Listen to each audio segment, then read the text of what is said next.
এখানে পালং শাক রান্না করা হয়, ভাজি করবো। এই যে এখানে বাগার দিব। এখন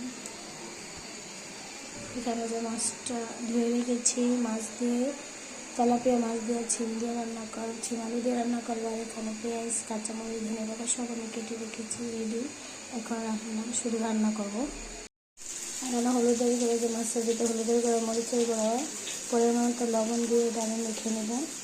তারপর দিয়ে যে এটা পানি শুকিয়ে গেছে, এখানে যে আমি এখন পালং শাকটা বাগার দিয়ে নেব। শাকটা এখন ঢেলে দিয়ে এখানে একটু নাড়াচাড়া করে তারপর নামিয়ে নেব।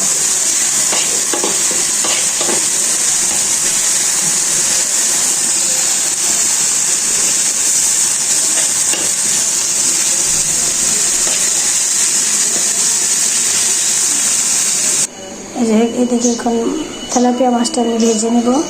আমার শাকটা হয়ে গেছে, আমি নামিয়ে নিয়েছি। এখানে আমি একটা তেল দিয়ে দিয়েছি। এখানে আমি মাছটা তেলে ছেড়ে দিয়েছি, মাছটা ছেড়ে দিয়েছি। এখন ভেজে নেব। দিয়েছি আমি কড়া বসে। এখন আমি এখানে তেল দিয়ে দিয়েছি, এখন পেঁয়াজ ছেড়ে দেবো।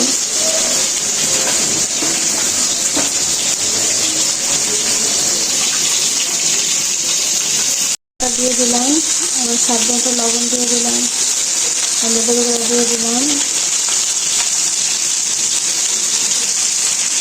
মরিচের গুঁড়ো দিয়ে দিলাম,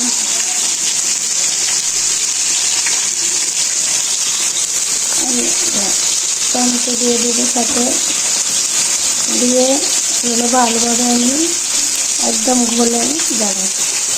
ভালোভাবে গলে দিব। একটু পানি অ্যাড করে দেবো সাথে, যাতে ভালো করে টমেটোটা গলে যায়। একটু পানি দিয়ে দিলাম। এখন আমি ঢাকনা দিয়ে ঢেকে দেবো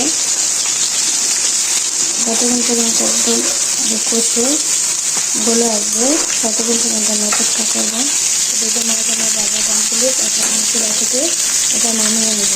এই যে আমার এটা মশলাটা কষানো হয়ে গেছে। এখন এই যে টমেটো গলে গেছে, এ পর্যায়ে আমি এটা নেড়ে চেড়ে পানি দিয়ে তরকারিটা দিয়ে দেব।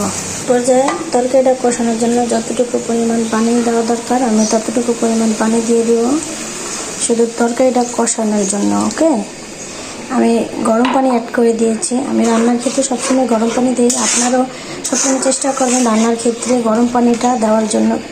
গরম পানি দিলে তরকারির স্বাদটা অন্যরকম আসে। আর পানসে ভাবটা যদি ঠান্ডা পানি দেন, তরকারিটা পানসে ভাব থাকে, পানসে লাগে। গরম পানিটা অ্যাড করলে পানসে ভাব দূর হয়ে যায়, পানসে ভাবটা থাকে না। ওকে, এরপর যে আমি তরকারিটা যে দিয়ে দিলাম, দিয়ে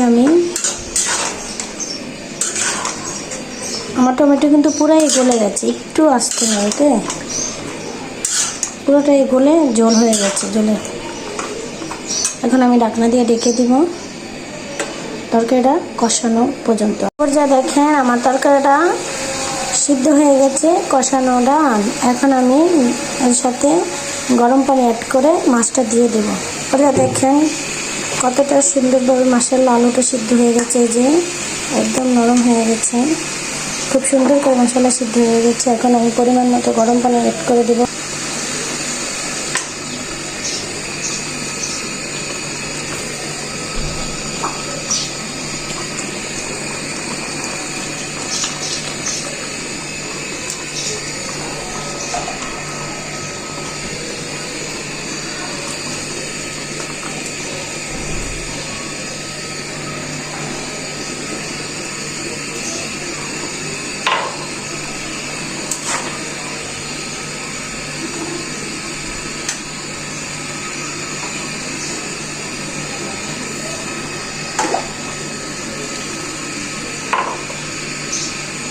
এরপরে দেখেন আমি মাছটা দিয়ে দিয়েছি।